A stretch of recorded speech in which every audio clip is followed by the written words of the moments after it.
Hi guys, welcome to Signal Path. Today we are talking about the Evil Pet from Endorphins. The Evil Pet is this incredible amalgam of desktop synth and guitar pedal and stereo sampler and granular processor and really myriad other things that are just really too numerous to count. We're going to dive into a number of the sounds, but before we get into that, there's a few things worth remarking on the design of the Evil Pet, because while this does kind of carry a familiar form factor in that it is similar to like things like the Ghost pedal and other familiar sort of pedal shaped things, a few key differences are present here. And one of those being, instead of foot switches, we have four incredibly satisfying mechanical switches that are basically managing critical performance elements within the device. On top of that, we have Endorphin's classic, incredibly well laid out, well labeled secondary functions, with some deep editing possible for things like grain size, position, frequency, density, all of that kind of stuff. And then a suite of LFOs that allow us to take our captured sound, whether that be through our line-in jacks, through a microphone on the face, or, and perhaps kind of most fun of all, is a packaged FM antenna that comes with the pedal and plugs straight into the expression jack. Now, because we are on YouTube and there is an unbelievable amount of copyrighted content on FM radio, unfortunately, I won't be able to show that on the channel, but I did spend some time capturing little bits of audio from the radio and just playing that backwards and forwards and changing it around in really, really cool ways. And for, I think, broad production uses and things like that, it is really, really a fun and playful way to handle sampling. We're going to dive into it. But before we do that, if you like this kind of content, it would mean a ton to me if you would go ahead and like this video, which just lets YouTube know to recommend this kind of content in the future, and subscribe to the channel to follow along. Let's get into it. All right, let's take a look at the Evil Pet. I'm playing my Jennings Navigator through my whole pedal board down to the quad Cortex, and the quad Cortex is sending out to the Evil Pet, which is then sending out to my pre-Q22s from Hammock Audio. Sounds something like this.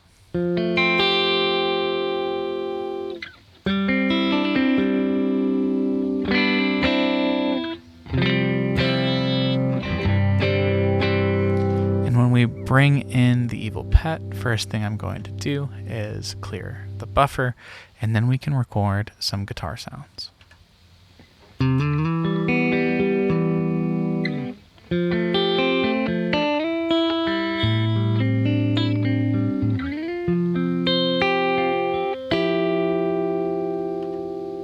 And now that we've captured a sound, we can bring our mix over and listen to what we have.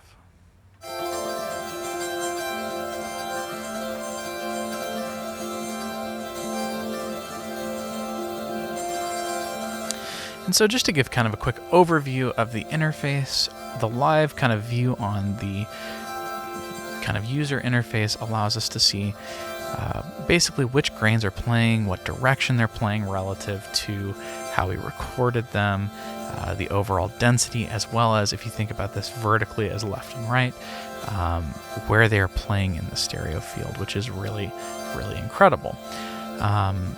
If you've used pedals before, if you've used synths before, a lot of this control scheme is going to seem quite familiar. The top has our kind of adjustable parameters, and the sides have some very, very useful kind of performance-driven, as well as just kind of customization buttons that allow us to craft our granular sound. So let's go quickly through all of those kind of options that we have in terms of how we can adjust the sound that we're hearing now.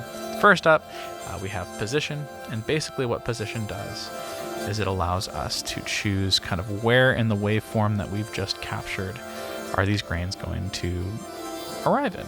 And so if we pull this all the way forward, it kind of allows us to, basically make that move forward in time related to our kind of overall capture and sample on that side of things.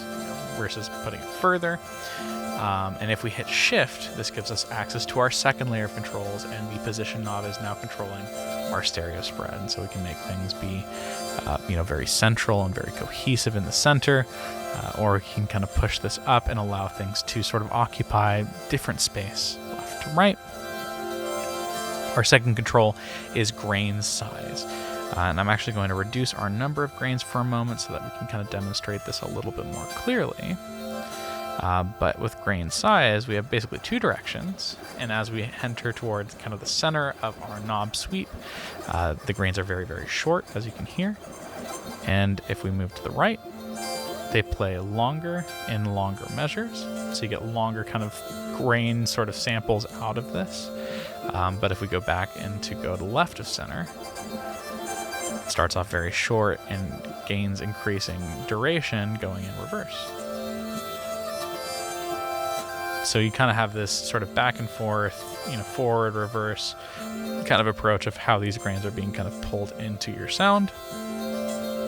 If we hit the shift knob here, we get access to the cloud control, which basically chooses from our waveform, kind of related to position, exactly how big the window that these grains can appear in is. And so we can go from, being the entire sample that it could be pulling from versus something that is very, very small and constricted.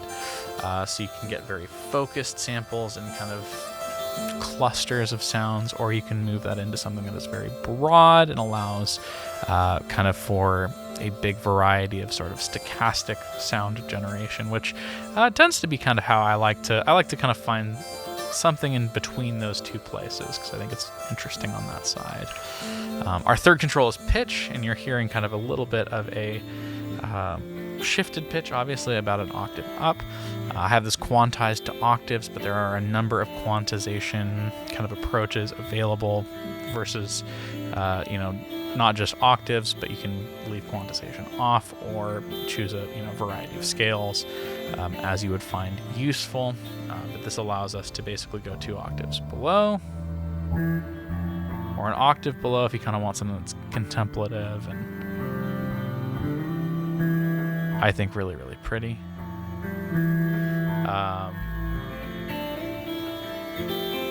can go at the kind of speed that you started out at, and then octave and 2 octaves up is classic as well, and I think really, really pretty. In addition to this, we have kind of our detune ability, which basically allows for like kind of random sort of pitch within our kind of selected range. This is really, really useful for like kind of single note and simpler sources, but for now I think we'll leave this kind of in the center. And then our grains knob basically chooses how many grains play, kind of concurrently, what's our grain density, but also, is that at a constant rate where a new grain is introduced at a regular interval, or is this something on the left side of the sweep where we can allow for these grains to be introduced at stochastic intervals? And so you get these great moments of silence and kind of like dynamic ideas. If we increase our cloud a bit to pull from more like different areas of the kind of waveform.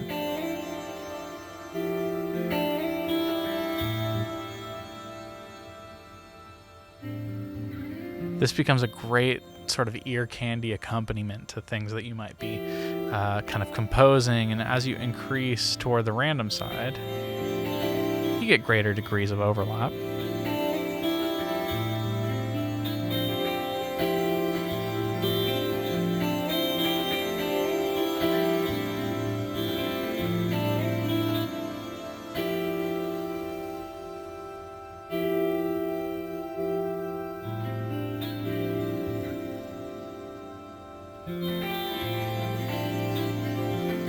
After this, we have mix, and if we go between source and the grains kind of side of mix, it basically allows us to choose between our sort of live source versus what we've captured within the buffer. Right now, we're just listening to what is kind of being generated and regenerated by Evil Pet.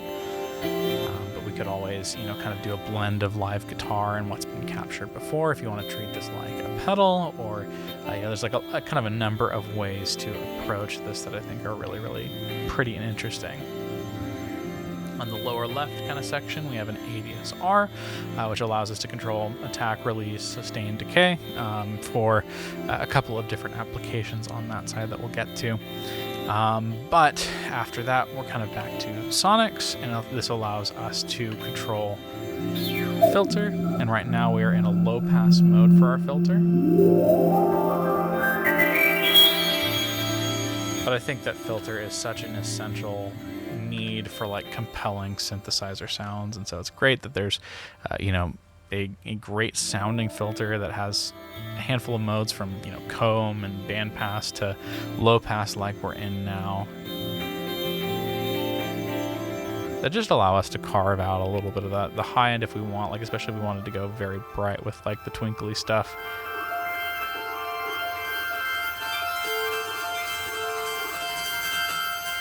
Having the ability to shave off a little bit, I think, is pretty helpful on that side. But additionally, if we hit kind of the secondary parameter here, we're able to shift resonance and kind of create that filter feedback that allows us to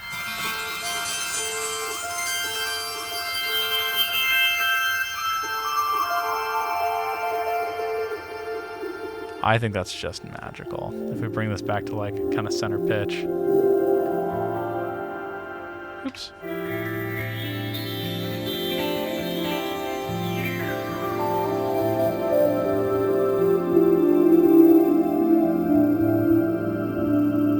I think that is so pretty. We'll bring back the resonance for a little bit here and bring our filter back up, but that's there, and we'll go through kind of some of the sounds and modes that are available kind of underneath that particular piece. And then our reverb is kind of the last sort of sonic option before we start getting deeper into kind of editing menus and things like that. But all the way left, we're basically totally dry.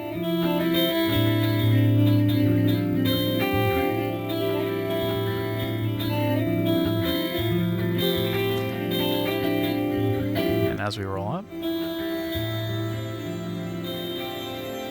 we get this really nice sounding reverb that allows us to tailor in kind of some shimmer and sort of octave up activity if we want it, as well as kind of control over overall decay. We can go really, really long with our reverb. And we have a tilt EQ for our reverb that allows us to left of center basically emphasize lows and decrease highs. On the right, emphasize highs and slightly decrease lows. And so you get actually for two knobs and a shift button, quite a lot of customization, and we have actually some additional modes to talk about on that side, which is really, really awesome. The last kind of component, now that we've talked about all of the sonics, this has a little bit more to do with how the grains kind of work and are shaped and function. But our secondary is under the shape kind of grains control here. If we bring it all the way left, it sounds like this. If we roll that all the way up, it softens just a little bit. And you can kind of think about this a little bit like kind of at the far right, it's like a square and kind of chunky. And then all the way to the left, it kind of has a little bit more kind of in and out, which I think is nice and useful. But then if you kind of want that like twinkly kind of funky thing that I think actually pairs really well with some backwards grains. Actually, let me get out of here real quick.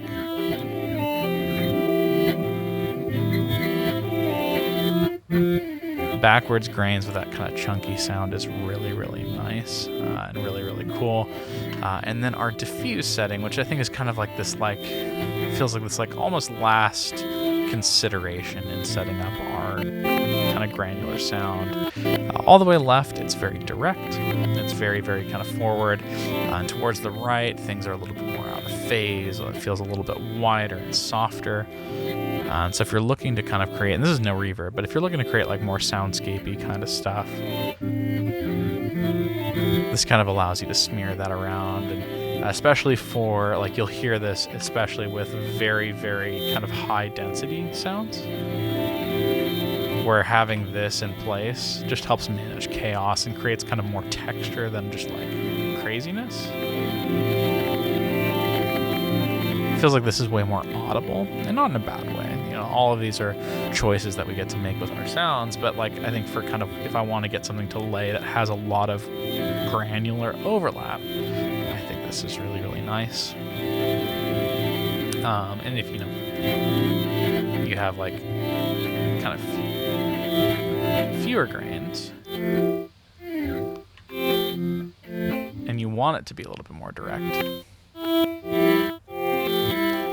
these are all balanced choices that you get to make, but that is kind of the complement of parameters that we have to work with. We're going to dive into this kind of section by section and use case by use case, but it's, once you've learned the flow of the platform and how this functions, it is incredibly easy and quick to kind of put any sound into this and create something that feels pretty and interesting. And as a production technique, I think is really, really cool to take, you know, things like vocals or a piano or a sound that's maybe already in a song and just sort of spin it around and create something that is like the same but really different. Is just such a blast and such like instant gratification. So we're gonna dive a little bit further into kind of some specific uses for this, but that is the Evil Pet in terms of how you interface with it.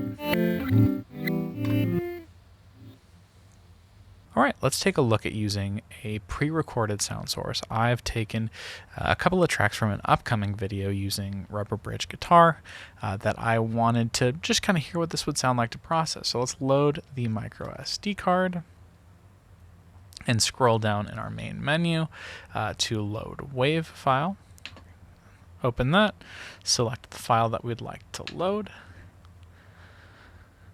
And I did try this earlier, so I do know that we do need to make sure our volume starts a little bit lower because this is louder than my guitar.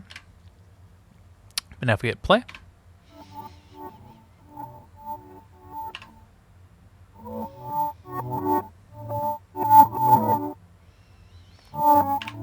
there we go.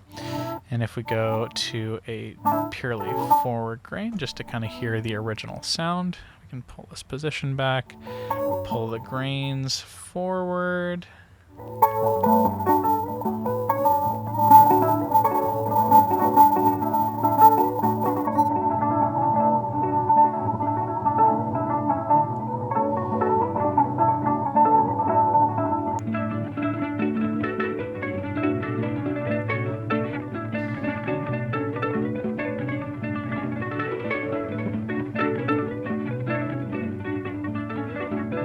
It's really, really cool kind of sounding. Just kind of robbing from little sections of the audio and kind of adding them into this.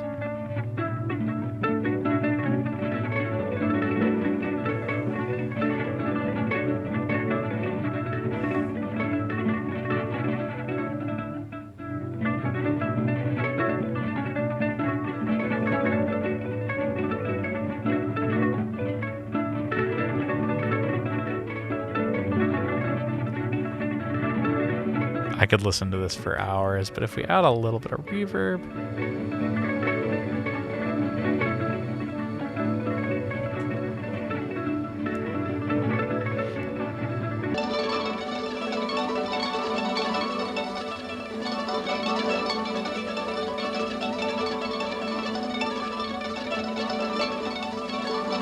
maybe we go reverse with it.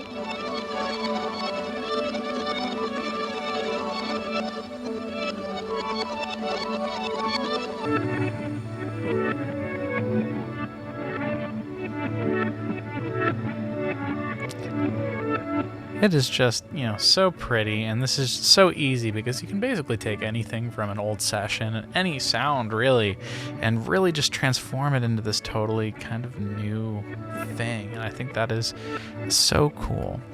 But while we're here, It's worth mentioning, if you like the sound of Rubber Bridge and you like the sound of this, my buddy Johnny Beavers was the one who put these together for me, and so I think it's worth shouting him out there. Thank you, Johnny, for letting me just revel in these sounds. But from here, it's actually a really great kind of time for us to start looking at our different kind of options for things like filter. So if we change to high pass and get back to playing,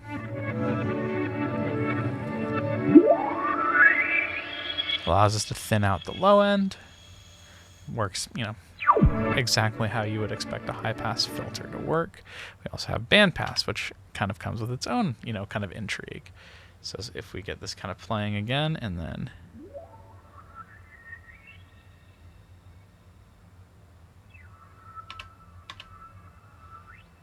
might be a little too resonant.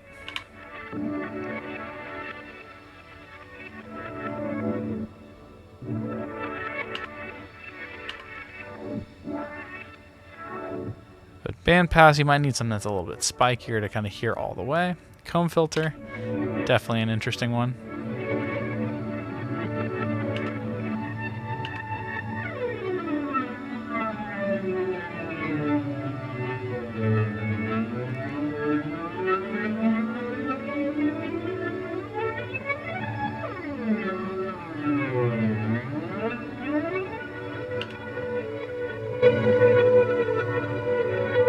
Bring the volume up just a bit.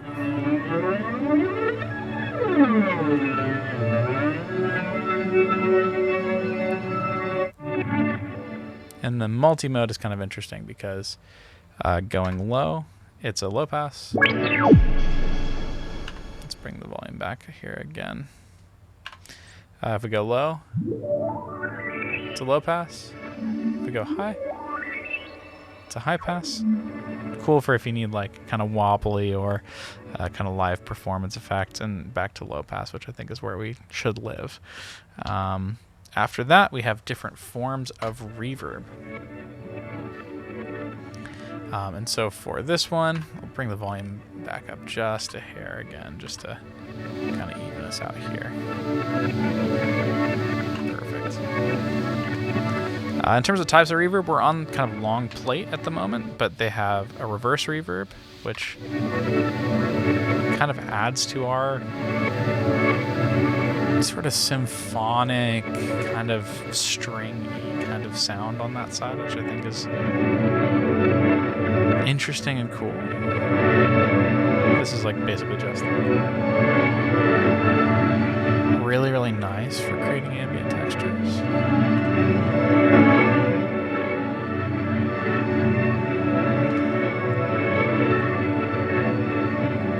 After that, we have a room reverb.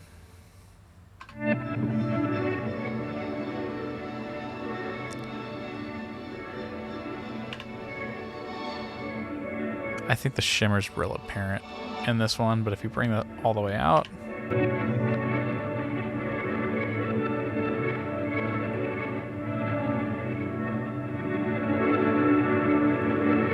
it gets pretty lush. We also have a short plate.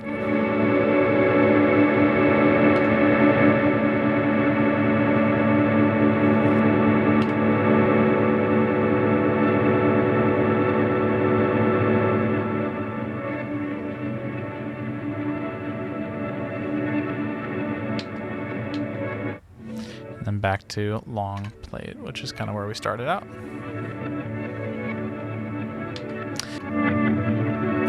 When it comes to saturators, we have a few different options. For to start out, we have the sample rate reducer. Paired with reverb, I think this creates kind of some cool sort of secondary textures if we add some, filtering onto that.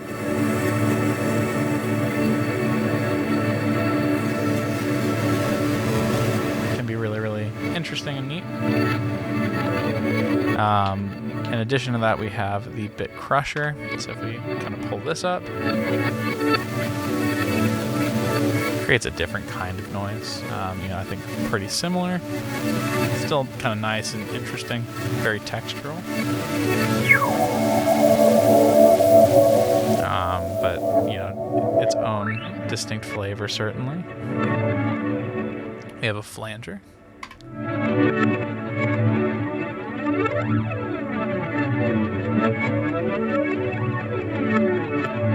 This is less saturation, I think more just kind of like interesting kind of post-processing in a way that I think is really fun and interesting. And then chorus.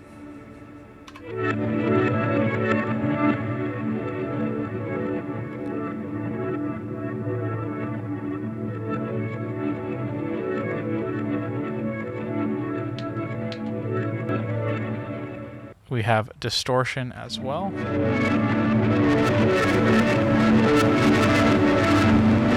This isn't clipping anywhere but inside the device. So really, really cool kind of way to create big texture and you know, something that feels really energetic and cool. And even at low settings like this, it's just nice. It has like this really cool warmth to it. But it does go all the way there.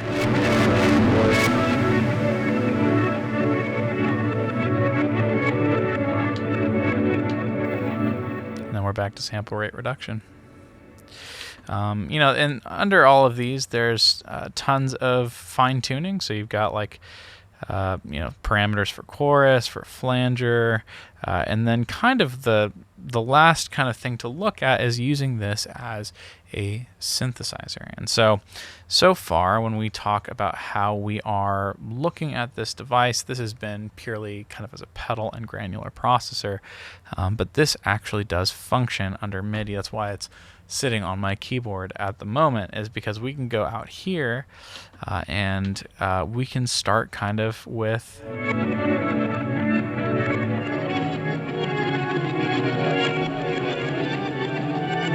playing notes that are going to take what we have stored in our buffer and pitch them around.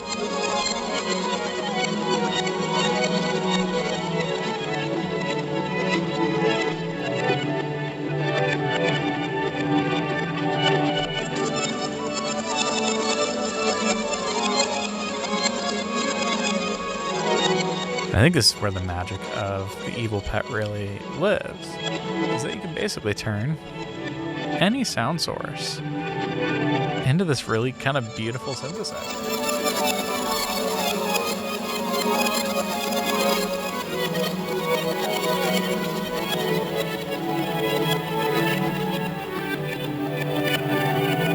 Now, this is kind of one layer of it, but in addition, we can actually kind of add as an effect this additional kind of synthesizer that they have included. They've called the kind of synth overtone, but this is something that we can now find kind of this piece.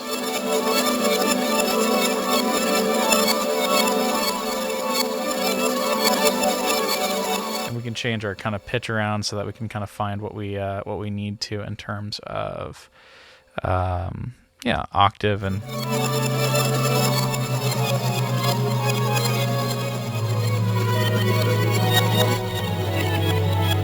so now we're 2 octaves kind of below what the sample is playing at, but if we can increase the volume, change the, you know, maybe change the waveform.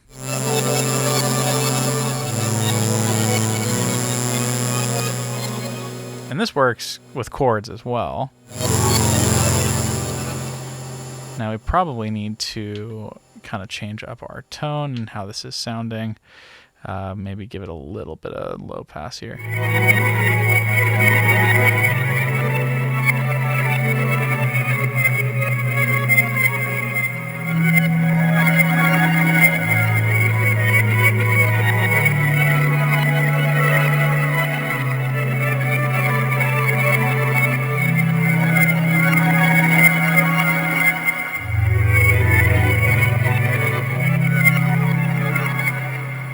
But you have kind of your own kind of entire synthesizer if you want it. And you can actually kind of use this as, basically kind of a pair of synths almost that have been kind of synced together by your MIDI controller. So I think a really, really, kind of unique and interesting way to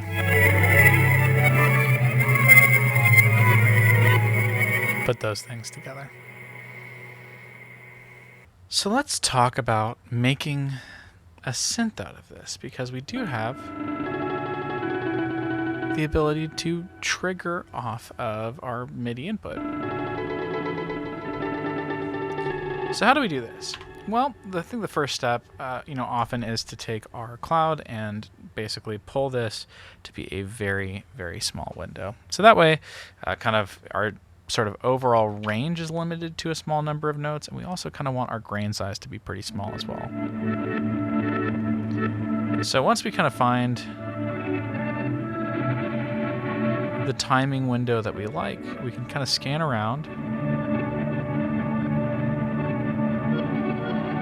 and find kind of an area that we think is going to be kind of our best bet at getting something close to a single note. So we want very small grains, very small range.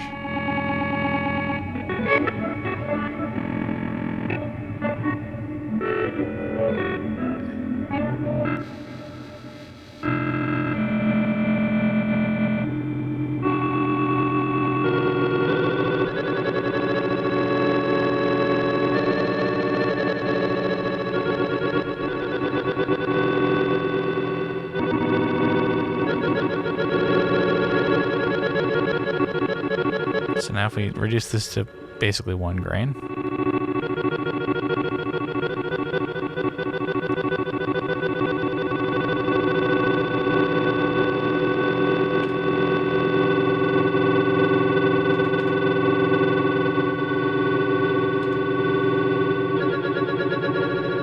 add a bit of that reverb and diffuse.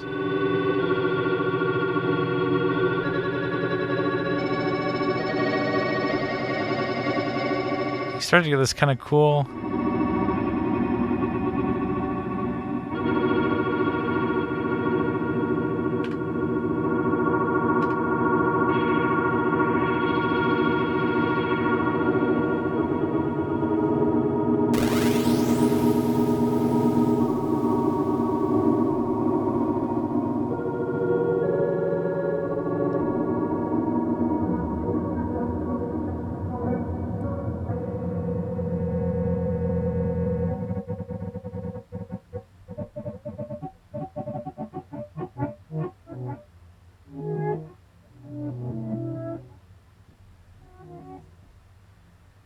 if we go forward with the grains.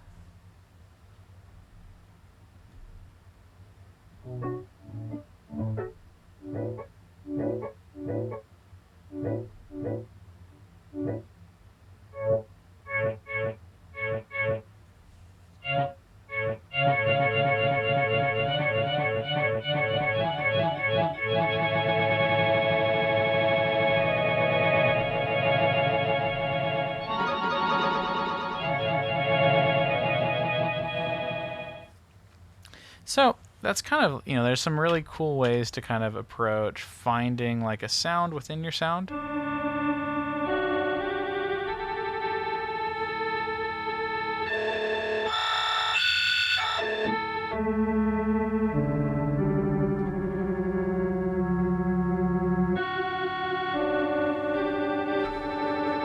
And then shaping it into something that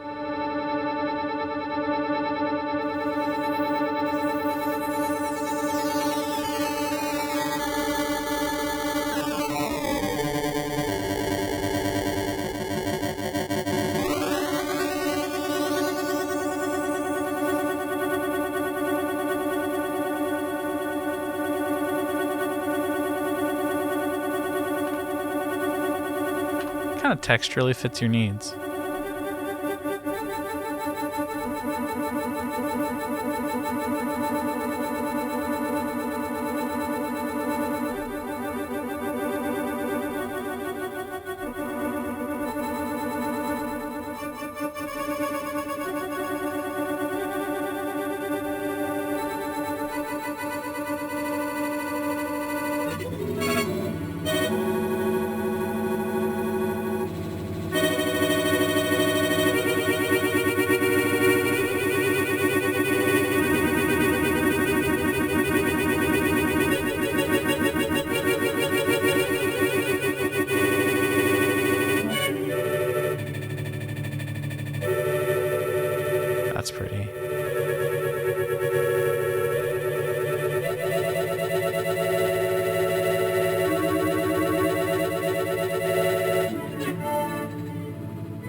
So that's kind of how I approach like finding like a voice within the Evil Pet. But if we go and find something that is really coherent to like a single note.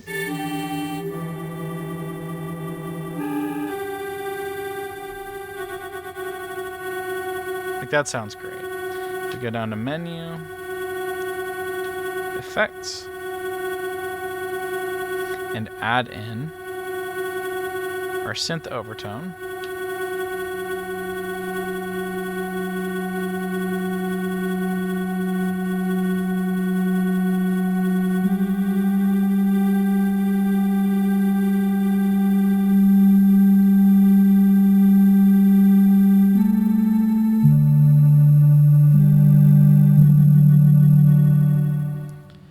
We can kind of create this like sort of dual tone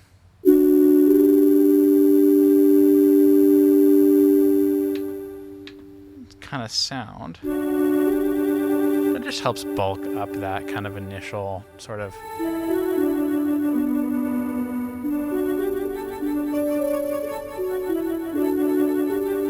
now I've kind of created like a synth that feels like a little bit more coherent and just kind of, I don't know, kind of interesting.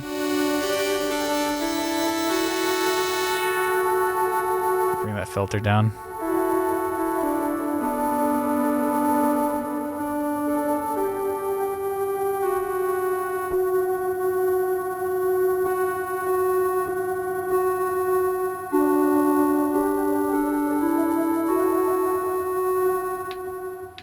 Bring the volume down even a little bit more here.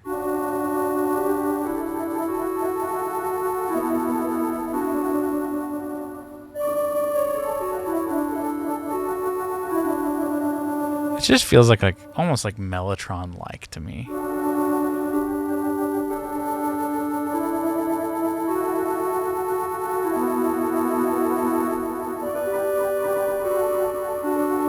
And back without it, just so we have a point of comparison here.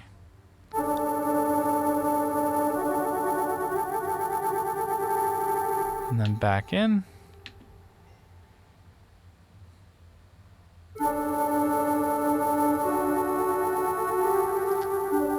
Just makes things a little bit thicker and fuller in a way that I think is really, really awesome. So that's kind of the Evil Pet as a synth, something that is really, I think, special to check out and find like a variety of different sound sources that are going to turn into like almost like this interesting kind of wavetable kind of granular thing. It's a very fun process, and almost anything you pull into this is going to sound great with a little bit of tweaking. Finally, let's talk about the LFOs. So we have our kind of setting here, and I would like to take our position in cloud, and I'd like to move that around with kind of like varying degrees of size and sort of selection. So if we go to LFO assign, what I can do is basically choose any knob to assign to our currently selected LFO, and I can go and basically turn it counterclockwise, which basically means that when that LFO is running, it is going to subtract, or I can turn it to the right, which means that when the LFO is running, it is going to add kind of from wherever the home position of that knob is. So what I'd like to do is I'm going to just basically set our position to subtract a little bit when the blue LFO is running. And now what's going to happen is as I turn this up, when LFO is running, you can see this is bouncing all over the place. This is definitely kind of more than we need from this at the moment. Kind of has some kind of interesting potential, but it's too extreme. And so what I'm going to do is I'm going to basically set this to make sure that the LFO is on stepped random, so that it's kind of jumping around into different sort of areas of our timeline. But overall, I'd like this to be kind of at a fairly regular but not too intense speed, because I do like how this is launching kind of grains in different sections of the sound. I think that's very fun. And now what we're going to do is we're going to switch over to our next LFO. So we have LFO 1 and the speed associated on LFO, the blue LFO.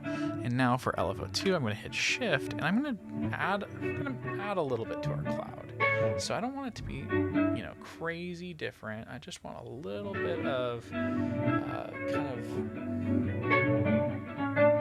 little bit more kind of just separation at a couple points, because we're about to raise the density of our kind of overall granules, and so we want to kind of have a little bit of variation here, not too much, but that blue basically indicates that it's going to modulate upwards when the red LFO is running. So we can pull this down.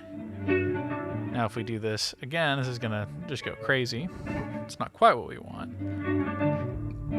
And I do kind of want this to be, let's experiment with something real fast and take a look at this being a sine, just to see what kind of regularity looks like here.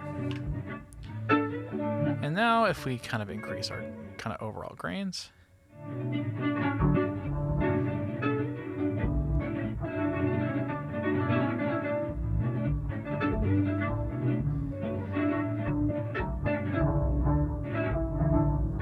it feels a little glitchier. It feels like kind of like a little bit crazier in some ways. If we turn off our diffuse,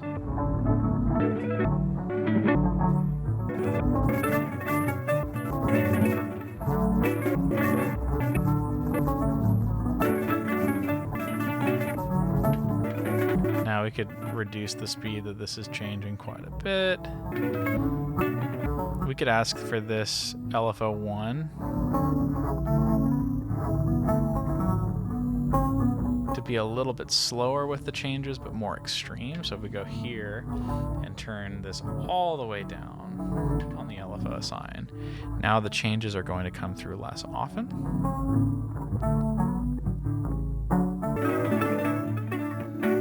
But they're going to be more extreme.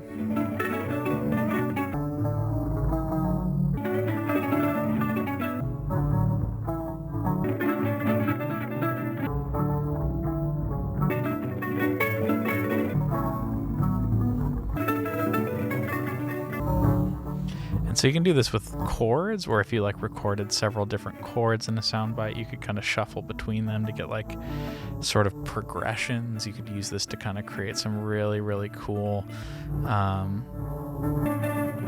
shifting approaches to this. I think this is a really kind of cool way to configure something, and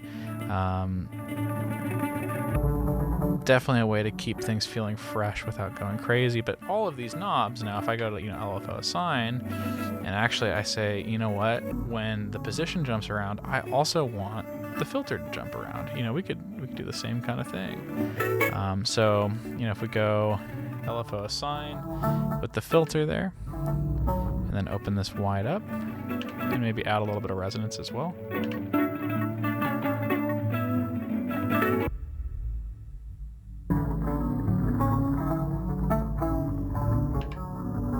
Now if we change the LFO,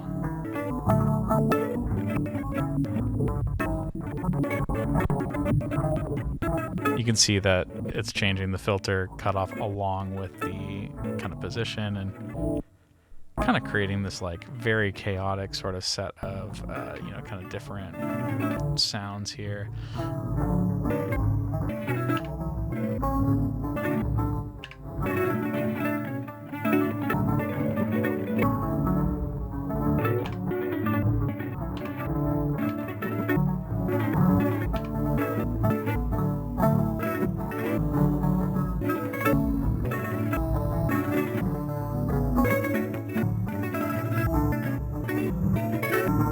Now if we add the jump to the octave here.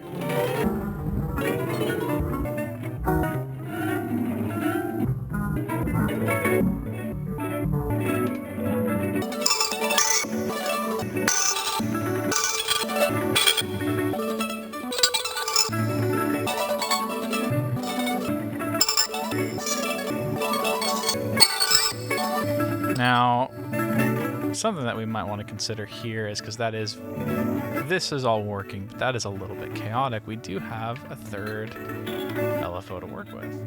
So what we can do is we can actually tie that to LFO number 3 and change our type to be, let's say, kind of fluctuating random here.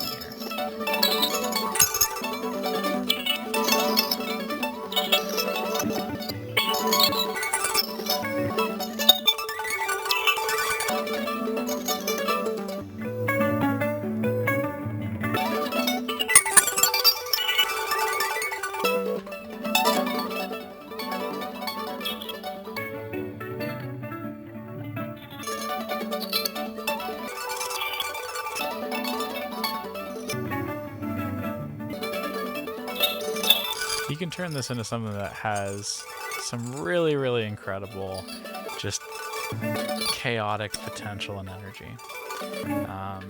But this is the Evil Pet. I think it is an entire world worth exploring and something that I would highly recommend checking out. If you like Endorphin stuff, this is dead on for kind of their approach and aesthetic, but I think it is a new level of thoughtfulness and design that I'm really, really excited to see come from their team.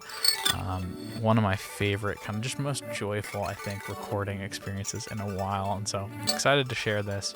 Let me know if you have any questions in the comments. I'm sure there's a lot I didn't cover, but let me know your thoughts, and we will see you on the next one.